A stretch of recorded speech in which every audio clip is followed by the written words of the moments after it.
Shalom warga kerajaan, penuh sukacita kita di dalam perayaan yaitu kematian dan kebangkitan Tuhan Yesus. Dan tema yang kita ambil, More Than Amazing Grace, Heavenly Grace.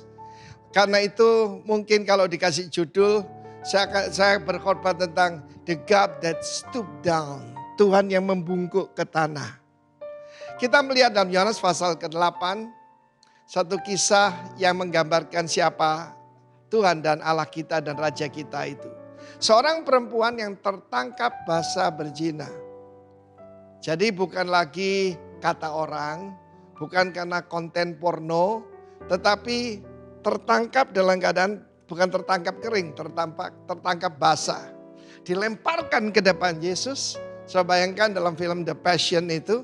Dan pada saat itu mereka berkata, "Guru, menurut hukum Musa, wanita semacam ini, bukan pasangan ya, wanita semacam ini, wanita selalu jadi sasaran. Harus dirajam dengan batu sampai mati. Apa katamu?" Dan Yesus membungkuk ke tanah dan menulis. Seorang raja tidak akan membungkuk ke tanah. Dia datang sebagai hamba. Dia mengosongkan dirinya, kenosis. Ketika menciptakan manusia pertama Adam, Allah turun dari langit. Dan bukan cuma berjejak di tanah, membungkuk ke tanah, mengotori tangannya yang mulia, membentuk tubuh daripada Adam. Dan mengembuskan nafas kehidupan, roh dari sorga, tapi tubuh dari bumi. Dan Yesus menulis ke tanah. Pada saat itu mereka mengajukan satu jebakan buat Yesus. Kalau Yesus berkata, emangnya gue pikirin rajam saja. Dia akan berurusan dengan otoritas Romawi. Tetapi kalau dia bilang, jangan dong, kasihan kan. Beri dia kesempatan. Maka dia dalam posisi susah. Berarti dia melanggar hukum Taurat. Tapi dia berkata, barang siapa tidak pernah berbuat dosa. Hendaklah dia melemparkan batu yang pertama kali. Dan kemudian dia kembali membungkuk ke tanah. Tapi sebelumnya dia bangkit. Ini gambaran bagus. Waktu Jumat Agung dia membungkuk ke tanah. Bahkan ketika dia memanggul patibulum, bagian horizontal dari salib. Tuhan yang tidak pernah membungkuk itu, membungkuk karena beban daripada salib. Saya dengar sekitar 50 kilogram. Sehingga dia terjatuh beberapa kali. Dia membungkuk kembali dan menulis di tanah. Itu jari yang pernah membuat 10 perintah Allah dengan jarinya. Dan dalam Alkitab jari selalu berbicara the Spirit of the Lord, kuasa Tuhan, the power of God. Dan kemudian mereka mundur satu persatu dari yang paling tua sampai yang paling muda. Ada banyak sekali spekulasi apa yang ditulis Yesus. Tapi saya percaya jari itu mengukir di hati mereka. Hati mereka tersentuh. Lalu kemudian Yesus bertanya pada wanita itu, dia berdiri lagi. Cuma ada wanita itu. Di manakah orang yang menghukum engkau? Where are thou accuser? Accuser itu penuduh, pendakwa. Iblis itu diabolos, pendakwa. Jadi yang suka menghakimi orang nunjuk-nunjuk jari ya anaknya si pendakwa, saudara-saudara kita itu. Tidak ada Tuhan. Pergilah dan jangan berbuat dosa lagi.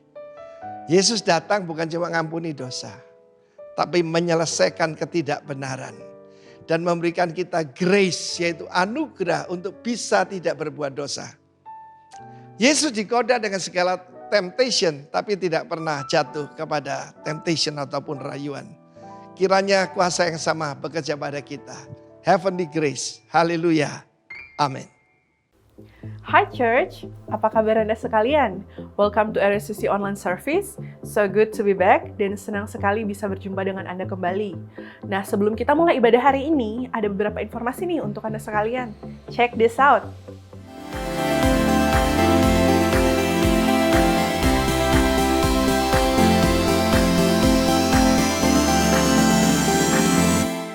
Well, dimanapun Anda sekalian berada, we would like to invite you all as a body of Christ to join our online service setiap hari Minggu jam 10 pagi waktu Bali on our YouTube channel. Dan untuk Anda yang berdomisili di Bali atau sedang berlibur di Bali, kami ingin mengundang Anda sekalian untuk join on-site service kami yang bertempat di Riverside Convention Center jam 10 waktu Bali setiap hari Minggu.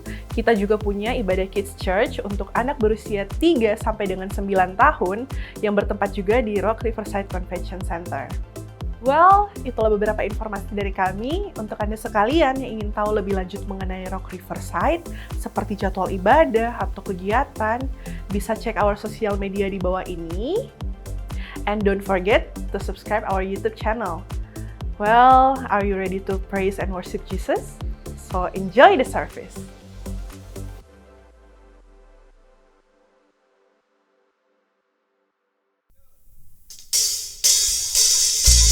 Mari bersorak-sorai menari bagi nama Yesus Tuhan.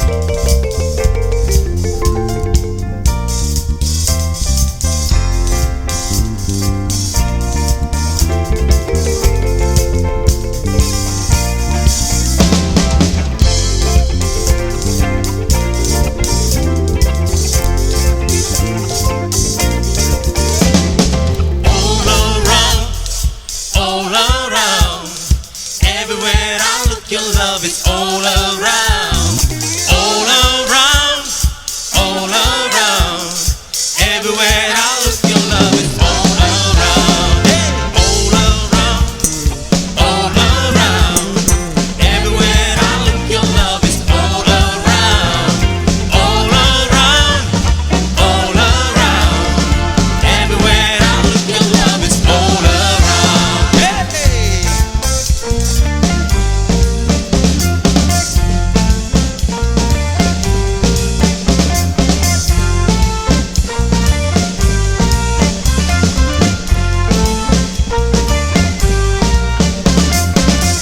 Let the nations sing, let the people shout. Let your kingdom come, pour the Spirit out. Manifest, manifest your love. Manifest, manifest your love. All around, say all around, all around. Everywhere I look, your love is all around, all around, all around. Everywhere I look, your love is all around. Hey.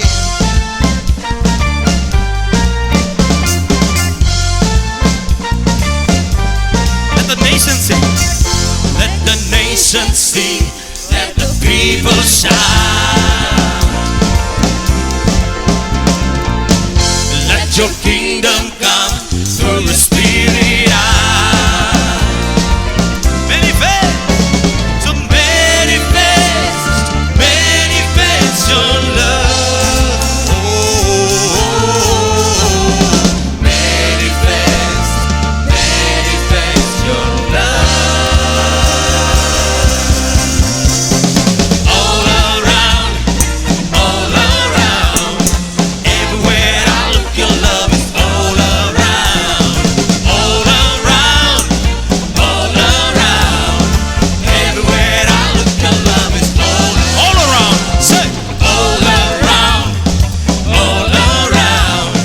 Everywhere I look, your love is all around, all around, all around. Everywhere I look, your love is all around. Mari menari bagi nama Yesus Tuhan, sebab Dia kasih sukacita yang besar bagi hidup kita. Haleluya. La, la, la, la, la, la, la, la, la, la, la, la.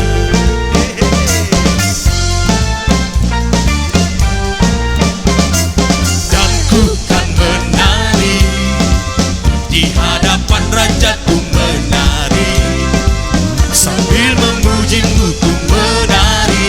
Kaulah sukacitaku, Tuhan.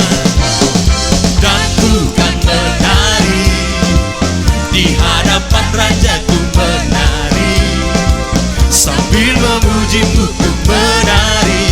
Kaulah sukacitaku, Tuhan. Kaulah sukacita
yang telah ku lewati,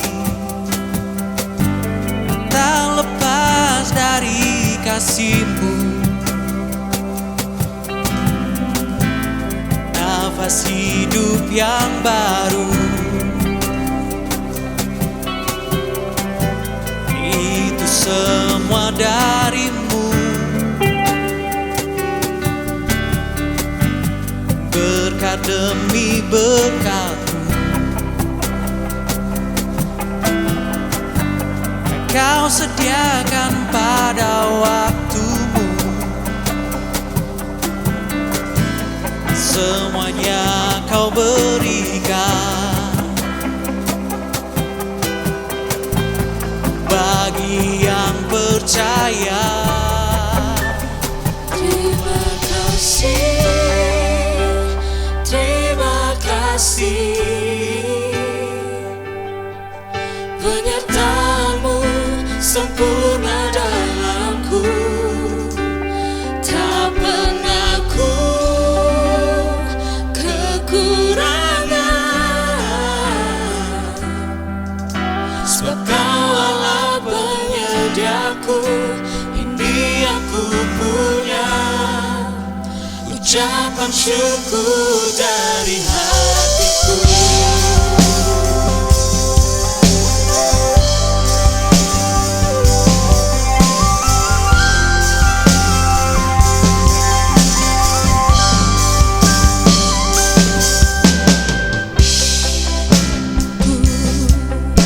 Yang tak ku lewati, tak lepas dari kasih-Mu.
Shalom Riverside, jumpa kembali dengan saya Jerry. Hari ini merupakan hari yang spesial, di mana kita merayakan hari ini, Hari Raya Paskah, sebuah hari raya yang spesial bagi kita, umat Kristiani khususnya.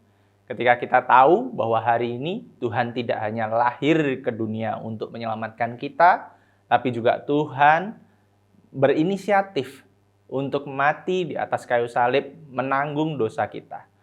Tapi tidak hanya itu, ada kabar baik, yaitu pada hari ketiga, yaitu hari Paskah yang kita rayakan bersama-sama ini, Tuhan bangkit dan Tuhan mengalahkan alam maut. Ini menjadi sebuah bukti nyata kepada kita bahwa keselamatan dari Kristus Yesus itu yang sejati, yang menyelamatkan kita tidak hanya dari dosa kita, tidak hanya dari masa lalu kita, tapi juga dari diri kita sendiri. Sebelumnya, saya memulai sermon ini, mari kita bersama mengingat tentang bagaimana kita merasakan kasih Kristus dalam hidup kita. Kita merefleksi kembali apa makna Paskah, apa makna kebangkitan dan kematian Yesus. Kita akan membaca sebuah pengakuan iman, yaitu pengakuan iman rasuli. Yang mana pengakuan iman ini adalah sebuah dasar pengakuan iman kita akan apa yang Injil telah berikan dalam hidup kita. Mari kita merenungkan iman percaya kita saat kita bersama membaca pengakuan iman ini. Pengakuan iman rasuli. Aku percaya kepada Allah, Bapa yang Maha Kuasa, Khalik langit dan bumi, dan kepada Yesus Kristus, Anaknya yang tunggal, Tuhan kita, yang dikandung dari Roh Kudus, lahir dari anak darah Maria, yang menderita sengsara di bawah pemerintahan Pontius Pilatus, disalibkan, mati, dan dikuburkan, turun ke dalam kerajaan maut, pada hari yang ketiga, bangkit pula dari antara orang mati, naik ke surga, duduk di sebelah kanan Allah, Bapa yang Maha Kuasa, dan dari sana ia akan datang menghakimi orang yang hidup dan yang mati. Aku percaya kepada Roh Kudus, gereja yang kudus dan persekutuan orang kudus, pengampunan dosa, kebangkitan tubuh, dan hidup yang kekal. Amin. Mari kita berdoa. Tuhan, kami ucap syukur Tuhan untuk pagi hari ini Tuhan. Terima kasih Tuhan untuk kasih karunia-Mu Tuhan. Terima kasih Tuhan, Engkau rela mati bagi kami ya Tuhan. Kami yang selayaknya Tuhan harus mati untuk menanggung dosa kami Tuhan. Engkau sendiri Tuhan menggantikan kami Tuhan menjadi penebusan dosa bagi kami Tuhan. Terima kasih Tuhan untuk kasih karunia-Mu Tuhan. Tuhan berkati sebentar lagi Tuhan, hamba-Mu akan menyampaikan firman-Mu Tuhan. Biar Engkau sendiri yang bekerja, Engkau yang memimpin Tuhan, Engkau yang menyentuh setiap hati, Engkau yang membuka setiap belenggu ya Tuhan. Kami ucap syukur Tuhan untuk pagi hari ini Tuhan. Bekerja dalam ibadah online pagi hari ini. Dalam nama Tuhan Yesus Kristus, kami ucap syukur dan berdoa. Haleluya. Amin. Baik, kita akan masuk ke khotbah hari ini. Sebelumnya, saya mau bertanya dulu mungkin kabar Bapak, Ibu, Saudara-saudari sekalian. Bagaimana memasuki bulan keempat di tahun 2022? Apakah kondisinya sekarang semakin baik? Kita lihat bahwa kondisi sepertinya PPKM sudah mulai turun. Kita mulai merasa sudah lebih santai sepertinya. Kita kemana-mana tidak lagi repot seperti dahulu lagi. Semua dibatasin, sekarang sudah mulai santai. Tapi apakah keadaan benar-benar sudah membaik? Apakah kondisi keluarga kita sudah membaik? Apakah kondisi keuangan kita sudah membaik? Ataukah mungkin kondisi kesehatan kita juga sudah membaik? Jadi mungkin ini sebuah pertanyaan yang mungkin kita semua pertanyakan hari-hari ini. Atau mungkin saudara pun mengalami masalah ternyata di tiga aspek tersebut. Masalah keuangan, kesehatan, dan keluarga. Sehingga saudara berusaha untuk mencari solusinya dengan menonton ibadah online hari ini. Atau kalau tidak, mungkin karena hari ini hari Paskah. Oh, kita sebagai orang Kristen, kita harus ke gereja. Tapi karena, saya rasanya masih belum berani nih ke gereja. Ya udah, saya ikut ibadah online aja. Tapi satu hal yang pasti, saya percaya bahwa ini bukan sesuatu yang kebetulan. Ini bukan sesuatu yang tiba-tiba. Saya percaya kalau misalnya Bapak, Ibu, Saudara-saudari sekalian dapat menyaksikan tayangan ibadah online Rock Riverside hari ini pun hanya karena murni karya Roh Kudus yang bisa untuk mempertemukan kita dalam ibadah online hari ini.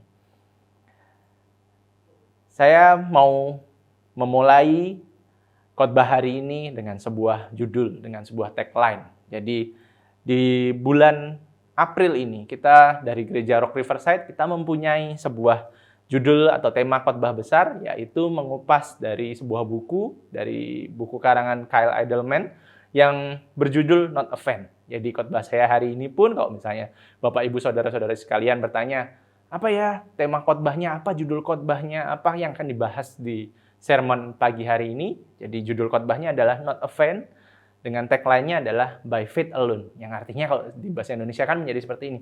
Bukan seorang penggemar, yaitu hanya oleh iman semata. Apa jadinya hubungannya tentang penggemar, tentang oleh iman, apa yang akan dibahas hari ini? Nah, yang akan kita bahas jadi adalah bagaimana kita mengenal, bagaimana kita tahu apakah Yesus yang kita kenal selama ini, Yesus yang kita lihat selama ini, apakah kita hanya menggemari Yesus sebagai seorang fans, ataukah kita benar-benar sebagai orang Kristen, kita sebagai orang percaya, kita merasa bahwa, oh aku ini adalah pengikut Yesus. Aku mau menjadi murid Yesus. Nah, singkat cerita, saya akan buka intermezzo singkat tentang bagaimana saya melihat diri saya menjadi seorang penggemar. Jadi dalam kehidupan sehari-hari saya, kalau teman-teman sekitar saya, atau orang-orang yang kenal saya, tentu sangat tahu bahwa saya adalah penggemar sepak bola. Saya adalah penggemar dari sebuah klub sepak bola asal Inggris, yaitu Chelsea FC. Jadi kalau dilihat darah saya, misalnya saya dipotong, darah saya biru sepertinya, seperti darahnya Chelsea. Mungkin seperti itu sebuah intermezzo. Jadi saya tahu segala sesuatu yang berhubungan dengan Chelsea. Saya tahu pemiliknya, saya tahu pemainnya, saya tahu kapan terakhir Chelsea memenangkan Liga Inggris ataupun Champions League. Saya tahu segala sesuatunya, termasuk roster atau susunan pemain Chelsea saat ini. Dan salah satu pemain terbaik Chelsea yang saya gemari saat ini adalah Mason Mount. Mason Mount adalah seorang pemain Chelsea yang memang dibina dari akademi Chelsea sendiri. Dan dia saat ini menjadi salah satu tulang punggung dari klub ini. Jadi kalau saya ditanya kapan tanggal lahirnya, berapa usianya, dan apapun terkait dengan Chelsea, dengan Mason Mount, saya akan tahu tentang itu semua. Saya mengikuti hampir sebagian besar setiap pertandingan Chelsea, mau itu pagi hari, mau itu subuh sekalipun, saya akan berusaha untuk menonton pertandingan Chelsea. Kenapa kok saya mau mengorbankan segala sesuatunya untuk saya mengikuti pertandingan Chelsea? Karena saya menggemari, karena saya sebagai seorang fans, saya ingin mengupdate pengetahuan saya ingin selalu tahu tentang apa yang klub ini sedang lakukan, baik persiapannya, baik starting line up-nya ataupun saat pertandingan. Bahkan mungkin setelah pertandingan pun kita melihat lagi highlights-nya, kita melihat lagi hasil pertandingannya. Kita akan membanggakan ketika tim kita menang, kita akan membanggakan ketika seorang pemain mencetak gol yang indah. Tapi saya hanya sebatas sebagai penggemar dari klub Chelsea, penggemar dari seorang Mason Mount. Saya bukanlah seorang pengikut dari klub Chelsea. Kenapa? Karena saya tidak mengikuti mereka ketika mereka berlatih. Saya tidak mengikuti mereka ketika mereka dikalungi medali penghargaan. Saya tidak mengikuti mereka ketika mereka mengalami kekalahan, ketika mereka terpuruk. Saya hanya mampu untuk melihat saja. Saya hanya mampu untuk melihat bahwa, oh ini yang dialami mereka. Tapi saya tidak mengikuti apa demi apa yang benar-benar terjadi di lapangan saat itu, apa yang terjadi di ruang ganti saat itu, apa yang terjadi di training ground saat itu. Nah, ini adalah perbedaan yang nyata. Jadi bagaimana kita melihat sesuatu, apakah kita hanya cuma sebagai penggemar, atau kita memang benar-benar sebagai pengikut. Dalam hal ini kita akan membahas tentang hubungan kita, tentunya bukan tentang dengan klub sepak bola ya.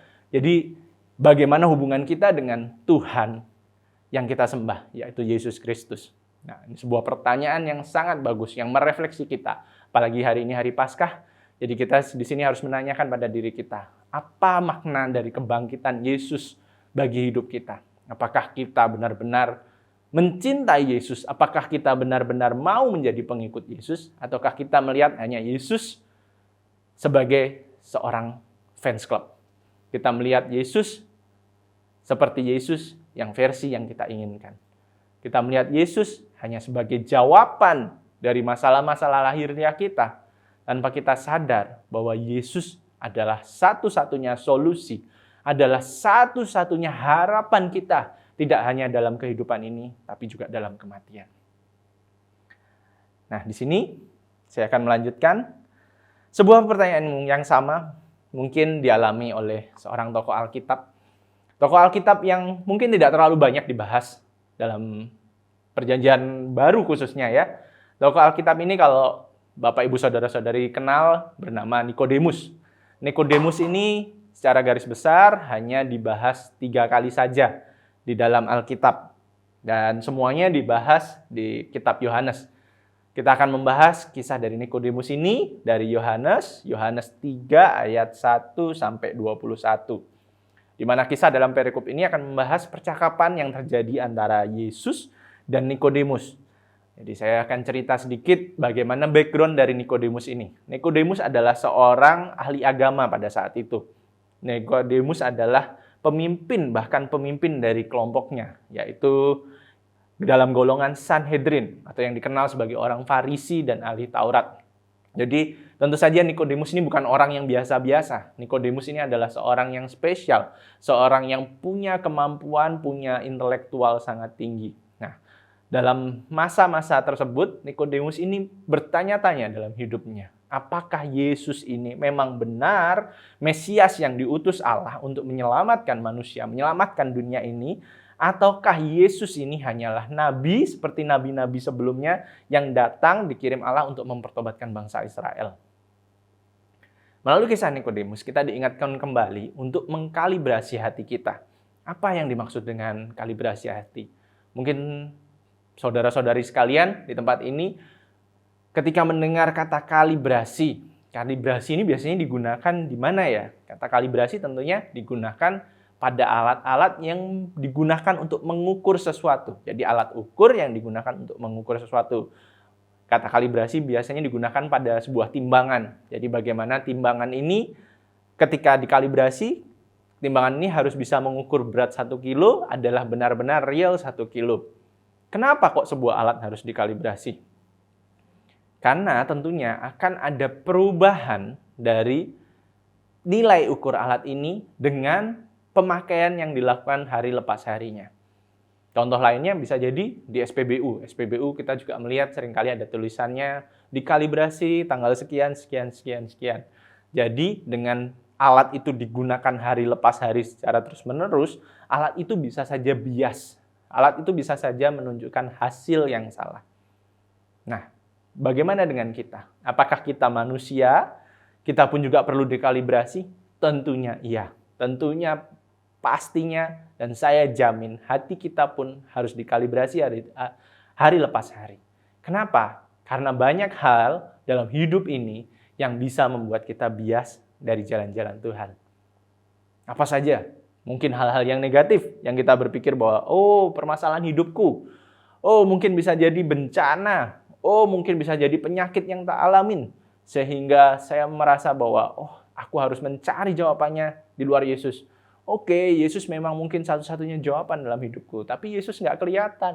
Yesus itu hanya di surga. Yesus hanya diam ketika aku menangis, ketika aku sendiri, ketika aku nggak tahu lagi mau lari kemana. Nah, kita berusaha untuk mencari jawabannya dari ciptaan. Kita berusaha mencari dari dunia malam, mungkin dari kehidupan yang lain, mungkin dari teman-teman kita, mungkin dari hal-hal yang lain. Yang tentu saja bisa mengarahkan hati kita, yang mestinya hati kita condong kepada Tuhan, dicondongkan kepada hal-hal yang lainnya. Apakah sampai di sana? Apakah hanya hal negatif saja yang bisa membuat hati kita condong? Mungkin dari seperti sermon saya bulan lalu, kalau Bapak Ibu Saudara-saudari masih mengikuti sermon series kita, saya bercerita bagaimana di bulan lalu, bagaimana yang dialami oleh Elia ketika ketakutan, ketika masalah dunia ini menghampiri hidupnya, dia menjadi bias. Hatinya mulai merasa bahwa, Tuhan aku mau nyerah aja. Tuhan aku mau, kalau kayak gitu, biar aku balik aja ke Tuhan. Bahkan rasanya seperti depresi dan bahkan ingin mati rasanya. Tapi ternyata tidak sampai di sana. Ternyata hal yang baik, hal yang positif pun bisa menjadi sebuah problem juga dalam hidup kita. Bisa mencondongkan hati kita jauh dari jalan-jalan Tuhan. Jadi nggak cuma hal yang negatif, tapi hal yang baik pun juga bisa mencondongkan kita jauh dari jalan Tuhan. Hal ini akan dibahas di Lukas 8, di ayat 4 sampai 15. Tapi saya akan baca di ayat 14-nya saja. Dibahas mengenai perumpamaan tentang seorang penabur, di mana Yesus mengumpamakan firman Tuhan seperti benih. Ada benih yang jatuh di pinggir jalan. Jadi ada beberapa, ada di pinggir jalan, di jalan berbatu, di tengah semak duri, dan yang terakhir adalah di tanah yang subur. Nah, dalam ayat 14, mari kita baca bersama. Ini adalah terjemahan dari TSI. TSI, terjemahan sederhana Indonesia. Saya akan bacakan buat saudara. Bibit yang jatuh di antara rumput berduri menggambarkan orang-orang yang sudah mendengarkan ajaran Allah. Tetapi dalam menjalani hidup sehari-hari, mereka khawatir serta mengejar kekayaan dunia dan kesenangan dunia. Semua hal itu menghambat pertumbuhan ajaran itu, sehingga tidak bisa menghasilkan sesuatu yang baik dalam hidup mereka. Jadi, hal ini menunjukkan sebuah ironi dalam hidup kita. Tidak saja hal yang buruk membuat iman kita goyah dalam Yesus, namun kenikmatan dunia, di sini dijelaskan dengan jelas. Kenikmatan dunia, artinya kenikmatan dunia ini apa? Kebaikan, kenyamanan, harta, atau apapun itu bisa membuat kita juga jauh dari Yesus. Sebuah quotes dari John Piper. John Piper mengatakan seperti ini. Kemakmuran tidak dapat dijadikan sebuah bukti tentang kebaikan. Kebaikan Tuhan tentunya. Karena kemakmuran adalah sebuah janji bagi siapapun yang menyembah iblis. Wow, sangat ironi tentunya ketika kita mendengar tentang teologi kemakmuran misalnya. Di mana kita melihat Yesus hanya menjadi sebagai jawaban atas masalah lahiriah kita.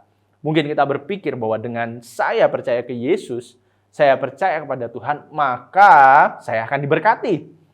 Dengan saya percaya dengan Yesus, maka saya pasti disembuhkan dari segala penyakit saya. Dengan saya percaya ke Yesus, maka suami saya akan dipulangkan ke rumah.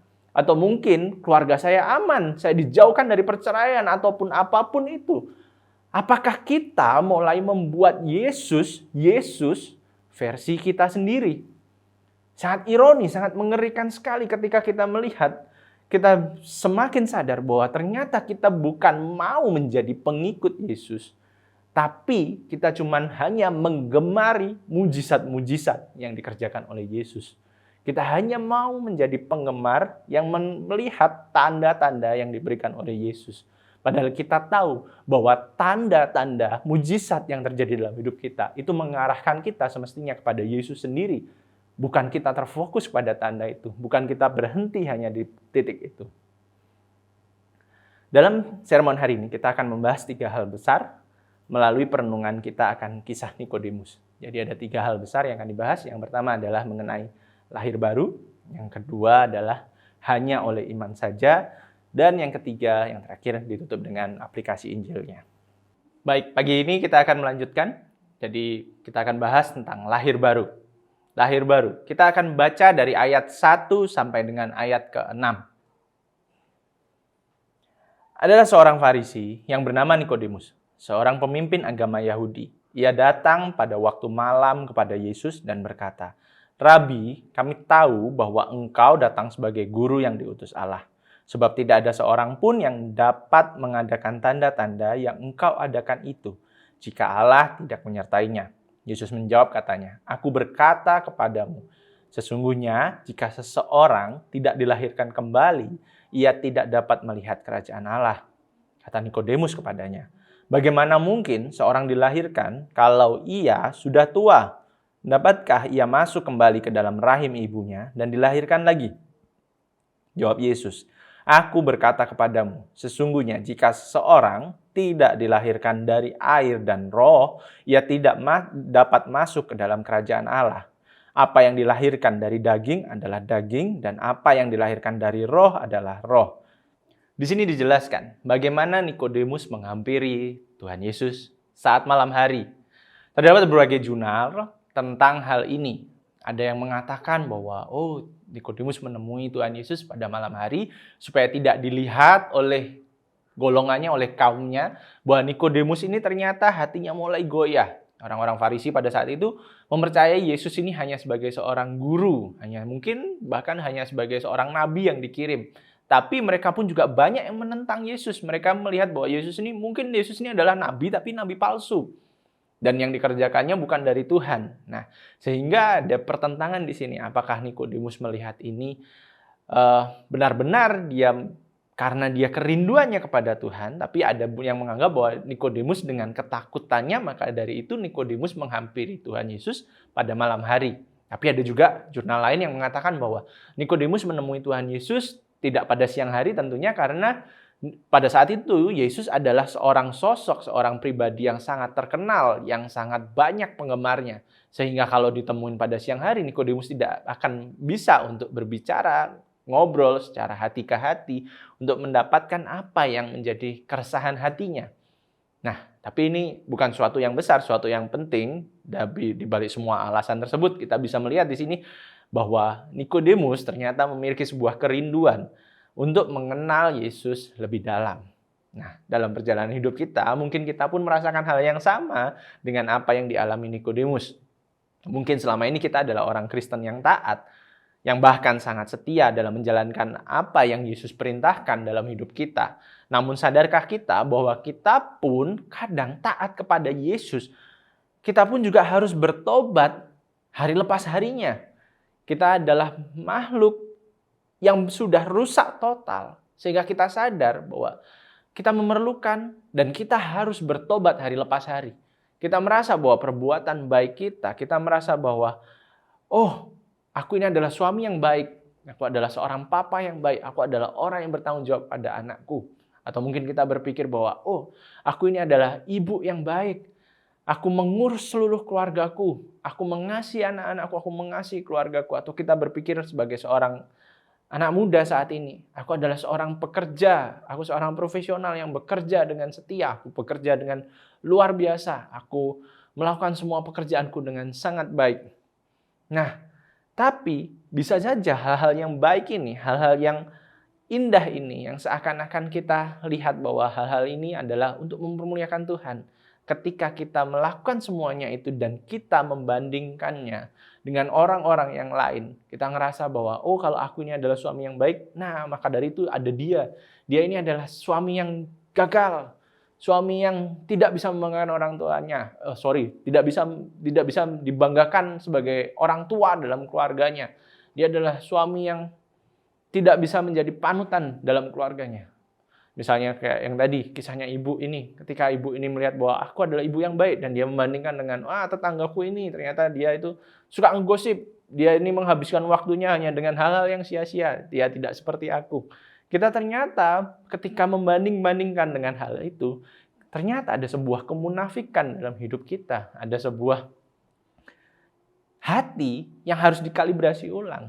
Kita harus bertobat, tidak hanya akan dosa-dosa kita, akan hal-hal yang buruk yang terjadi dalam hidup kita, tapi kita juga bertobat akan setiap hal baik yang mungkin kita lakukan. Tapi ternyata hati kita ini adalah sumber masalahnya. Hati kita ternyata dibaliknya dibungkus dengan kemunafikan-munafikan ataupun dibungkus dengan hal-hal buruk lainnya. Nah, di sini apa yang dialami oleh Nikodemus? Nikodemus ingin menunjukkan, Tuhan melalui kisah Nikodemus ingin menunjukkan tentunya kepada kita bagaimana seorang yang sudah suci, orang yang taat, orang yang kudus pun, tanda petik pada saat itu orang-orang Farisi dikenal sebagai orang yang taat akan perintah Allah. Mereka pun, ternyata Nikodemus pun ingin mengetahui dan ingin belajar ke Allah, ke Tuhan, tentang apa itu ketaatan, apa itu pertobatan, apa itu lahir baru. Di ayat ke-3-7, Yesus mencoba untuk menunjukkan kepada Nikodemus tentang kelahiran baru. Dalam hal ini, terdapat perbedaan pandangan antara apa yang disampaikan oleh Yesus dengan apa yang ditangkap oleh Nikodemus. Nikodemus menganggap bahwa apa yang dimaksud dengan kelahiran baru adalah kelahiran secara jasmani, kelahiran secara masuk lagi dari ke rahim ibunya dan habis itu dilahirkan kembali. Namun Yesus menjelaskan bahwa kelahiran baru bukan tentang kelahiran jasmani, namun tentang kelahiran rohani. Karena manusia pada dasarnya sudah rusak total, maka yang dibutuhkan bukanlah sebuah proses pembetulan sedikit demi sedikit. Bukan bagian-bagian dalam hidup kita dibenarkan sedikit demi sedikit. Jadi contoh yang sangat mudah kita melihat misalnya sebuah pakaian. Sebuah pakaian ini ketika misalnya pakaian ini masih baru dan tiba-tiba ternyata robek di sini.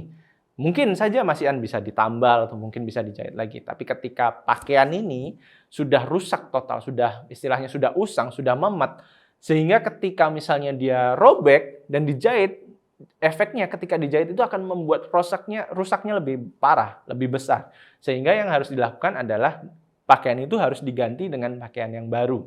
Sama hal ini yang kita alami sebagai manusia. Masalah kita bukan kita adalah orang sakit yang perlu disembuhkan. Masalah kita bukan kita hanya mengalami luka kecil dalam hidup kita dan perlu Kristus untuk menjadi tabib bagi kita. Tapi ternyata kita mengalami kematian. Kita adalah orang yang sudah rusak total. Dan kita memerlukan satu-satunya yaitu juru selamat untuk turun ke dunia ini. Untuk menyelamatkan kita. Untuk menyelamatkan tidak hanya dari dosa kita saja. Tapi juga dari diri kita sendiri. Dari mana kita dapat mengatakan bahwa manusia pada dasarnya sudah hancur total? Ketika misalnya kita berpikir, kita masih punya hati nurani kok, kita masih bisa melakukan perbuatan baik kok, kita menjadi orang dermawan kok, kita melakukan segala sesuatunya yang baik kok, kita nggak pernah membunuh, kita nggak pernah mencuri, kita nggak pernah berbohong, mungkin bohong putih istilahnya, dan lain sebagainya. Tapi di sini kita bisa melihat contoh simpel. Contohnya simpel, saya memberi contoh anak saya sendiri. Jadi saya punya 2 jagoan kecil. Jadi anak pertama saya umur 8 tahun dan adiknya umur 6 tahun. Saya punya 2 anak yang lucu-lucu, yang pintar-pintar. Tapi mereka punya karakter, punya kepribadian yang berbeda-beda. Si kakak ini lebih tenang, lebih mandiri, lebih cerdas. Sedangkan si adik ini dia lebih apa ya, istilahnya kalau orang bilang pencilaan, dia lebih aktif, suka kesana kesini, dia kadang juga ceroboh, kadang dia suka ceplas-ceplos. Nah, saya 2 anak ini dititipkan Tuhan dalam hidup saya beserta dengan istri, dan kita mendidik mereka dari kecil sampai akhirnya mereka sekarang umur 8 dan umur 6 tahun dengan takut akan Tuhan. Kita nggak pernah mengajarkan ke mereka tentang hal-hal yang buruk. Kita selalu mengajarkan mereka tentang hal-hal yang baik. Tapi tanpa kita sadari, ternyata dari kecil sampai besar, tiba-tiba itu mereka bisa tiba-tiba ketika mereka tidak dipenuhi keinginannya oleh kita sebagai orang tuanya, mereka bisa marah-marah. Mereka bisa melawan kita. Bahkan pernah suatu waktu saya tiba-tiba ditelepon sama gurunya, si adik ini bikin onar di sekolahnya. Sehingga saya harus membereskan masalah itu di sekolah. Suatu hal yang aneh, yang saya nggak pernah, istri saya pun juga nggak pernah mengajarkan hal buruk ke anak kita, tapi hal buruk itu bisa terjadi dalam hidup mereka. Nah, ini menunjukkan ternyata manusia itu tidak hanya ketika bayi saja, bahkan ketika dalam kandungan ibunya. Ternyata anak-anak ini, bayi-bayi ini sudah membawa bibit dosa, sudah membawa hal buruk dalam hidup kita. Bagaimana kita melihat misalnya ketika bayi lahir pun, ketika bayi itu merengek ingin meminta sesuatu, mungkin hal itu kita tidak kasih ke dia akan terus merengek dan dia akan meminta itu. Nah, ini adalah sebuah bukti nyata bahwa bagaimana manusia itu sudah rusak total. Manusia itu sudah pada dasarnya karena bibit dosa itu sudah karakternya sudah jauh dari apa yang Tuhan rencanakan di awal penciptaan. Maka dari itu kita bukanlah orang sakit yang membutuhkan obat. Sekali lagi saya katakan ini, namun kita adalah orang mati yang membutuhkan kehidupan. Sebuah quotes dari Paul Washer adalah, salib itu bukan simbol dari betapa berharganya hidup kita, tapi justru simbol dari betapa hancur, rusak, bejat, dan bobroknya hidup kita. Bahwa kita begitu jahat sehingga satu-satunya jalan untuk kita diselamatkan hanya melalui anak Allah yang dihantam, dihancurkan, diremukkan di dalam murka Allah atas dosa yang seharusnya ditimpakan kepada kita. Saya harap perenungan ini, quotes ini menjadi sebuah perenungan yang dalam hidup kita. Bagaimana kita melihat hidup kita ini, bagaimana kita melihat kasih dari Kristus Yesus, sehingga kita melihat salib itu menjadi sebuah bukti nyata, satu-satunya harapan kita akan Kristus Yesus. Saya akan lanjutkan yang kedua, materinya tentang hanya oleh iman saja. Kita akan membaca dari ayat ke-7 sampai ke-8. Ayat ke-7, janganlah engkau heran karena aku berkata kepadamu, kamu harus dilahirkan kembali. Angin bertiup kemana ia mau dan engkau mendengar bunyinya. Tetapi engkau tidak tahu dari mana ia datang atau kemana ia pergi. Demikian halnya dengan tiap-tiap orang yang lahir dari roh. Kata harus dalam ayat ke-7 tidak menunjukkan seakan-akan merupakan sebuah perintah bagi kita. Ayat yang mengatakan, janganlah engkau heran karena aku berkata kepadamu, kamu harus dilahirkan kembali. Kata harus dalam kata kamu harus dilahirkan kembali. Tetapi hanya menunjukkan bahwa kelahiran baru yang kita terima merupakan syarat mutlak yang sudah ditetapkan Allah supaya orang bisa selamat atau masuk surga. Mungkin sedikit rancu, mungkin sedikit bingung, apa yang dimaksud dengan hal ini?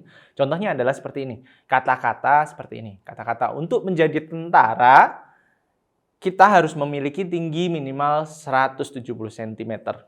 Jadi kata-katanya sama. Untuk menjadi tentara, kita harus memiliki tinggi minimal 170 cm.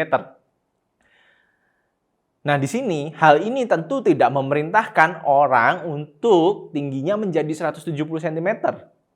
Tapi ini menunjukkan bahwa ini hanyalah satu-satunya syarat bagi siapapun yang mau menjadi tentara, mau mendaftarkan diri menjadi tentara.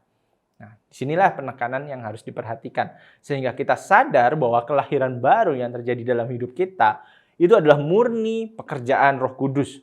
Karena kasih karunia-Nya dalam hidup kita yang kita percaya dalam iman saja, hanya oleh karena iman saja yang dimampukan juga oleh Roh Kudus, sehingga kita tidak berkontribusi apapun dalam keselamatan yang kita peroleh ataupun dalam kelahiran kembali yang terjadi dalam hidup kita. Efesus 2 ayat 8 sampai 10 menjelaskan secara terang tentang hal ini. Sebab karena kasih karunia kamu diselamatkan oleh iman. Itu bukan hasil usahamu, tetapi pemberian Allah. Itu bukan hasil pekerjaanmu. Jangan ada orang yang memegahkan diri. Karena kita ini buatan Allah, diciptakan dalam Kristus Yesus untuk melakukan pekerjaan baik yang dipersiapkan Allah sebelumnya. Ia mau supaya kita hidup di dalamnya.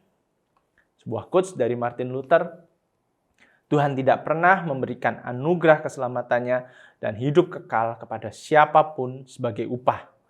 Mereka yang mencari anugerah keselamatan Tuhan itu dengan cara berusaha dengan segenap kekuatannya sendiri, itu sama saja artinya dengan mencoba menyenangkan Tuhan dengan dosa. Wow. Sangat luar biasa mungkin, sangat menempelak hati kita. Bagaimana kita merasa bahwa, oh Tuhan, aku ini orang baik kok Tuhan, aku tidak melakukan sesuatu yang buruk. Tapi bagaimana ternyata kita sadar di sini bahwa kalau kita menerima segala sesuatu yang baik dari Tuhan itu hanya karena kasih karunia, murni hanya karena kebaikan Tuhan lah. Jadi kalau kita saat ini kita bisa berbuat baik, kita bisa melakukan segala sesuatunya, itu karena Tuhan yang sudah memampukan kita untuk melakukan itu, untuk menjadi pribadi yang lebih baik hari lepas hari. Lahir baru adalah murni pekerjaan Roh Kudus. Namun, di balik itu semua ada sebuah perintah yang pasti, yaitu untuk kita percaya kepada Yesus dan menjadi pengikut Kristus. Jadi di sini dijelaskan dalam 4 kitab Injil, jadi kitab Matius, Markus, Lukas, Yohanes. Yesus berkata 5 kali tentang kata hal ini, kata percaya kepadaku. Jadi cuma 5 kali Yesus berkata tentang kata percaya padaku. Namun 20 kali lebih Yesus itu berkata, ikutlah aku. Saya tidak akan berbicara bahwa, oh kalau gitu mengikut itu lebih penting daripada percaya. Karena yang dimaksud bukan itu. Namun kedua kata ini ternyata berkaitan erat. Mengikut dan percaya ibarat jantung dan paru-paru iman. Yang satu tidak bisa bertahan tanpa yang lainnya. Jika saudara sekalian mencoba memisahkan pesan antara mengikut Yesus dan percaya kepada Yesus, iman Anda akan padam dalam prosesnya. Komunitas kita akan terus disesaki oleh penggemar-penggemar, Jika kita tidak mematahkan pemisah antara mengikut dan percaya kepada Yesus. Mengikut Yesus adalah bagian dari percaya. Kita sungguh-sungguh percaya kalau kita menjadi pengikut. Jadi bagaimana dua hal ini antara mengikut dan percaya? Ini bukan sesuatu yang dapat dipisahkan. Kita harus percaya kepada Yesus bahwa Yesus satu-satunya sumber keselamatan kita. Tapi di balik itu, Tuhan pun mengajarkan kepada kita. Kita nggak cukup cuman percaya kepada Yesus, tapi kita juga harus mengikut Dia. Tapi hal yang sebaliknya pun, kita tidak bisa mengikut Yesus tanpa kita pun percaya kepada Yesus. Mengikut Yesus tentulah bukan suatu hal yang mudah. Yesus mengatakan, untuk mengikut aku, kamu harus memikul salib dalam keseharian kita. Sebagai pengikut, ini bukan sebuah pilihan yang menyenangkan mungkin bagi sebagian orang. Mungkin bagi saya pribadi pun, kalau saya misalnya dikasih pilihan, wah alangkah senangnya kalau bisa saya mengikut Yesus tanpa saya memikul salibnya. Suatu privilege misalnya, suatu kebaikan yang luar biasa. Tapi Tuhan tidak mengajarkan itu. Tuhan mengajarkan kepada kita semua secara nyata bahwa untuk mengikut Yesus, kita harus memikul salib.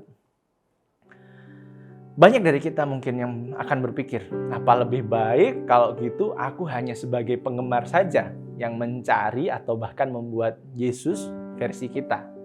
Yesus yang bisa kita atur seperti apa keinginan kita. Tentu saja ini akan menjadi sebuah ironi dalam kehidupan kita. Mengikut Yesus selalu disertai dengan tantangan dan ujian. Mengikut Yesus juga menuntut sebuah komitmen yang mahal. Dalam buku Not a Fan ini dijelaskan di sini bagaimana harga yang mahal tersebut dalam mengikut Yesus. Dijelaskan beberapa contoh-contoh tokoh Alkitab yang sangat luar biasa. Ketika mereka mengikut Yesus, jalan mereka tidak aman, jalan mereka tidak senyaman ketika mereka misalnya mengambil keputusan untuk tidak mengikut Yesus. Contohnya adalah Musa. Musa tidak dapat dikatakan mengikut Yesus bila dia tidak menghadapi Firaun. Nuh tidak bisa dikatakan mengikut Tuhan bila dia tidak membangun bahtera dan menuai ejekan dan cemoohan dari tetangga-tetangganya. Daniel tidak bisa mengikut Tuhan hanya dengan berdoa saja kepada Tuhan. Tapi Daniel mengalami dia harus dibuang ke gua singa. Di sana dia baru mengetahui seperti inilah konsekuensinya untuk mengikut Tuhan. Mengikut Tuhan bukanlah sesuatu yang bisa kita lakukan dengan sembunyi-sembunyi. Camkan ini. Mengikut Tuhan bukanlah sesuatu yang bisa kita lakukan dengan sembunyi-sembunyi.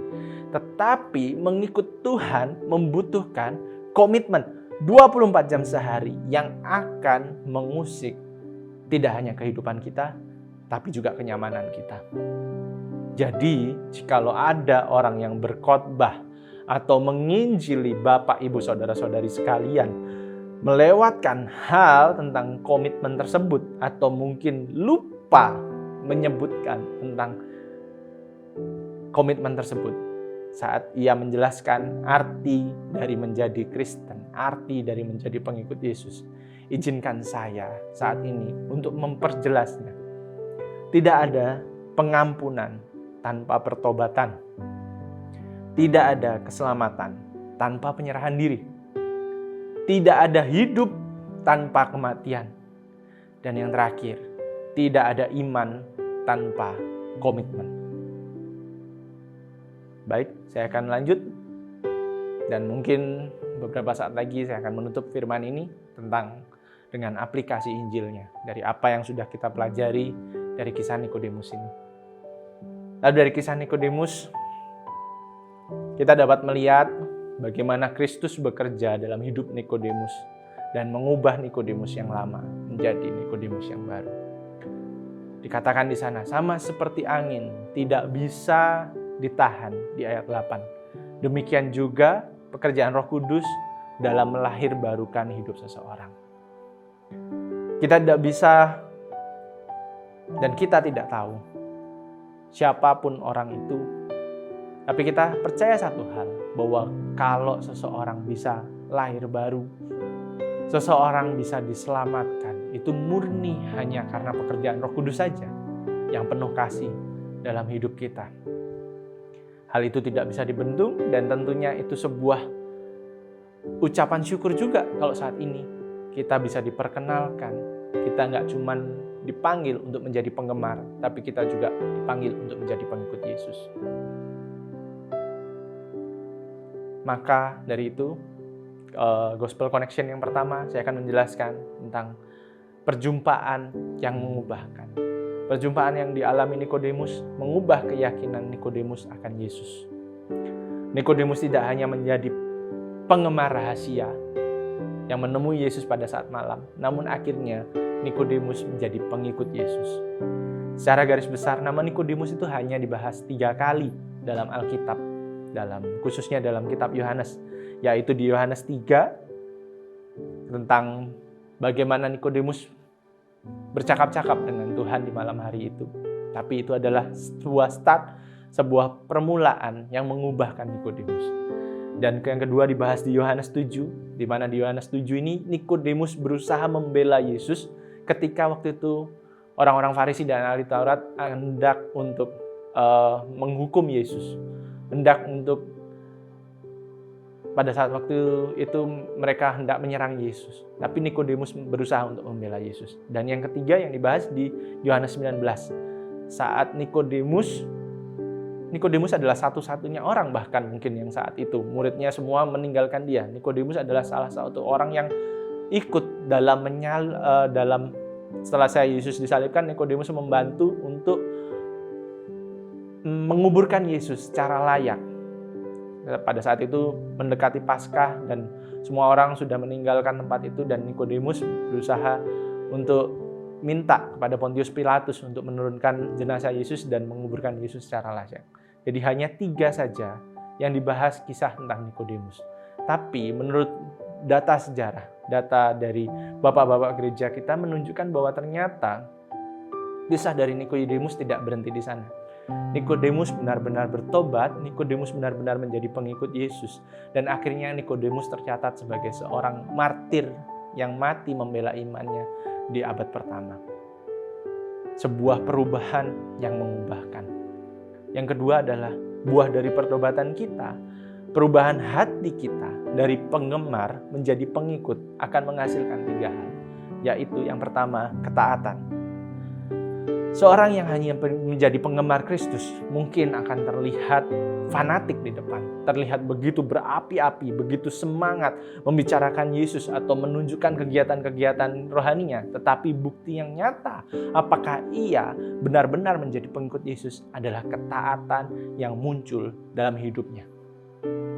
Yang kedua adalah perubahan hidup. Perubahan hidup kita baca ayatnya di Lukas 9 ayat 23-24. Katanya kepada mereka semua, setiap orang yang mau mengikut aku, ia harus menyangkal dirinya, memikul salibnya setiap hari dan mengikut aku. Karena barang siapa mau menyelamatkan nyawanya, ia akan kehilangan nyawanya. Tetapi barang siapa kehilangan nyawanya karena aku, ia akan menyelamatkannya. Penyangkalan diri bukan berarti kita sekedar berpuasa, bukan hanya berkata bahwa aku harus berdoa sekian jam atau mengekang diri kita dari keinginan-keinginan daging. Namun terlebih dari itu, menyangkal diri adalah ketika kita berhasil berkata tidak kepada diri kita sendiri. Artinya kita berpaling dari cara-cara hidup kita yang lama, di mana kita berusaha mencari kepuasan dari luar selain Kristus, dan kembali bersandar kepada Dia sebagai satu-satunya sumber yang mampu menolong dan menyelamatkan kita. Seorang pengikut adalah seorang yang mau dan sadar secara penuh untuk merubah orientasi hatinya dari self-center, segalanya yang berpusat kepada diri sendiri, menjadi Christ-center. Segala sesuatu yang terjadi dalam hidupnya berpusat hanya kepada Kristus sendiri.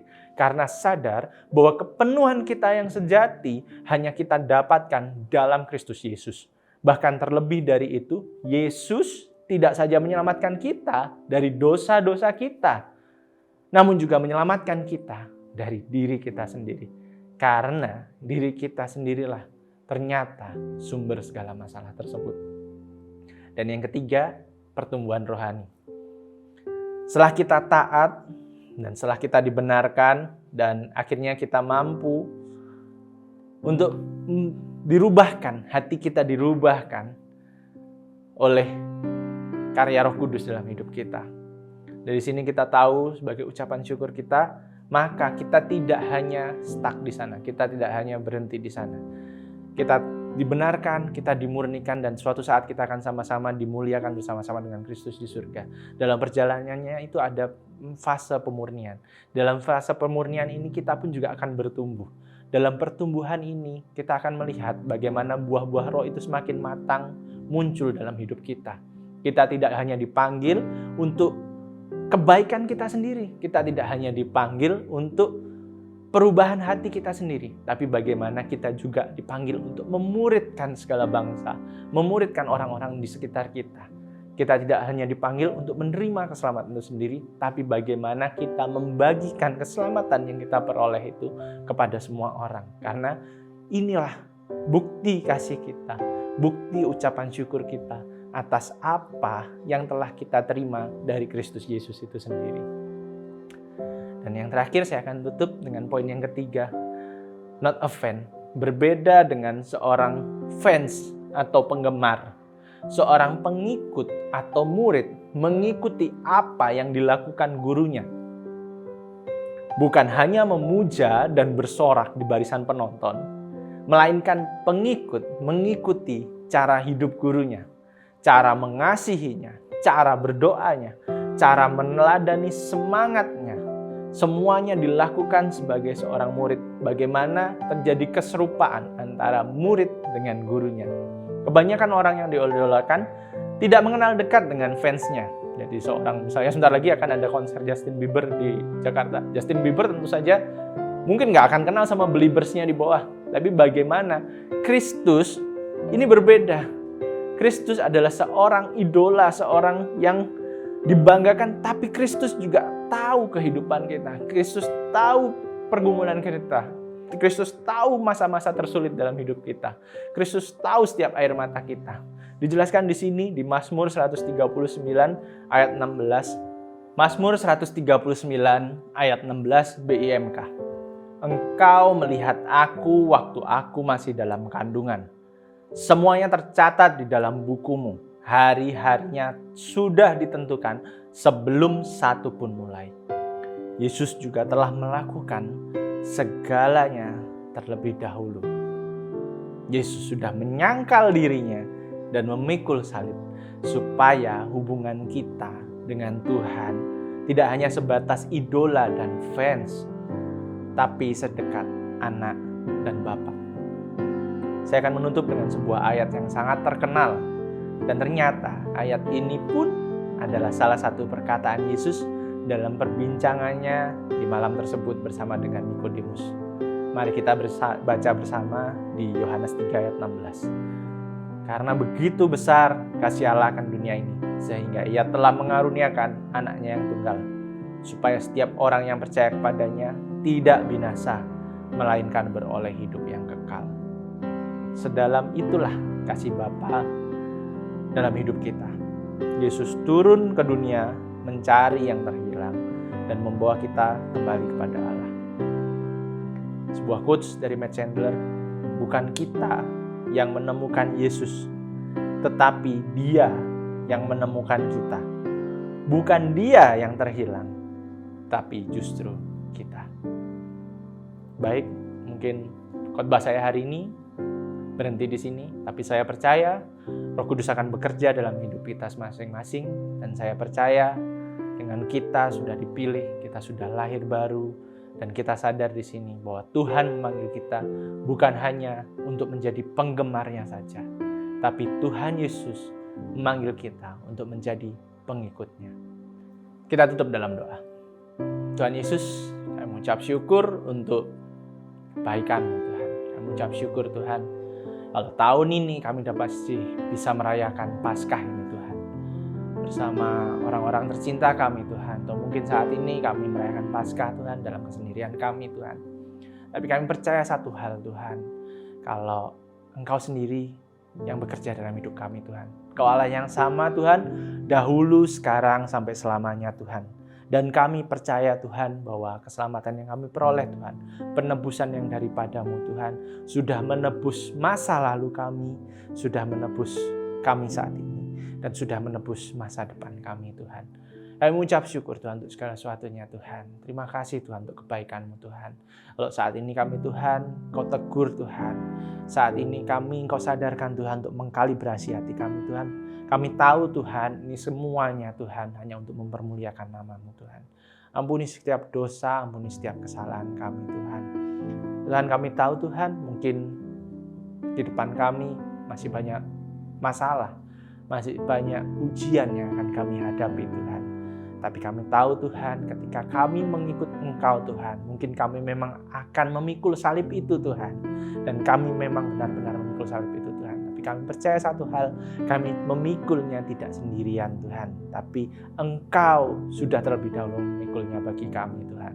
Sehingga ketika kami melewati masalah-masalah Tuhan, kami tahu Roh Kudus-Mu menjadi penghiburan, Roh Kudus-Mu menjadi kekuatan dalam kami ya Tuhan.